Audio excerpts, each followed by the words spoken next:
অনেকেই আসন্ন জাতীয় নির্বাচনকে সাজানো বা সমঝোতা নির্বাচন করার প্রচেষ্টা চালাচ্ছেন, যার বিপক্ষে এনসিপি এমনটা জানিয়েছেন দলটির মুখ্য সমন্বয়ক নাসির উদ্দিন পাটোয়ারি।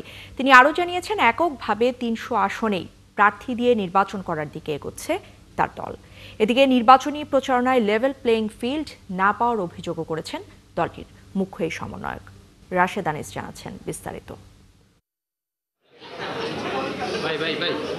চলছে এনসিপির মনোনয়ন প্রত্যাশীদের সাক্ষাৎকার। প্রার্থীদের একের পর এক প্রশ্ন করছেন এনসিপি আহ্বায়ক সহ অন্যান্য শীর্ষ নেতারা। ২৩ ও ২৪ নভেম্বর চলবে এই সাক্ষাৎকার পর্ব। এরপর ঘোষণা হবে এনসিপির প্রাথমিক প্রার্থী তালিকা।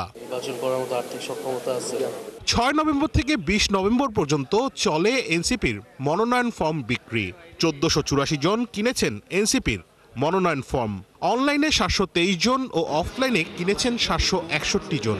কি প্রশ্ন করা হচ্ছে এনসিপির মনোনয়ন প্রত্যাশীদের? ইন্টারভিউ বোর্ডে আমাকে যেটা প্রশ্ন করলেন, কেন নির্বাচন করতে চাই, এনসিপিতে কেন আসলাম, আমার এলাকাতে আমার সম্ভাবনা কতটুকু, বাংলাদেশ গড়ার জন্য নতুনভাবে কিভাবে আমরা বাংলাদেশ গড়ব, এই নিয়ে আমাকে প্রশ্ন করেছে। এনসিপিতে সবাই যারা আছেন তারা সবাই তরুণ উদ্যোক্তা, যারা লিডিং পাওয়ার আছেন, এই আলোকেই আমি এনসিপিতে সম্পৃক্ত হয়েছি। দলটির শীর্ষ নেতারা বলছেন এনসিপি এখন নির্বাচনের পথে হাঁটছে, তবে নির্বাচনের লেভেল প্লেইং ফিল্ড এখনো ঠিক হয়নি বলে অভিযোগ তাদের। এনসিপির এই মনোনয়ন প্রক্রিয়ার সবচেয়ে বড় চমক সৎ ব্যক্তিদের রাজনীতিতে নিয়ে আসা। যেভাবে মানুষ আগে দলের নাম দেখে, মার্কা দেখে ভোট দিয়ে আসতো, এখন বর্তমানে মাঠের সেই অবস্থা নেই। ভবিষ্যতে যেই নির্বাচনী মাঠে আমরা নামবো, সেই মাঠে আমরা হুমকি পাচ্ছি এখন যে সকল প্রশাসনকে এক দলের আন্ডারে নিয়ে যেতে হবে।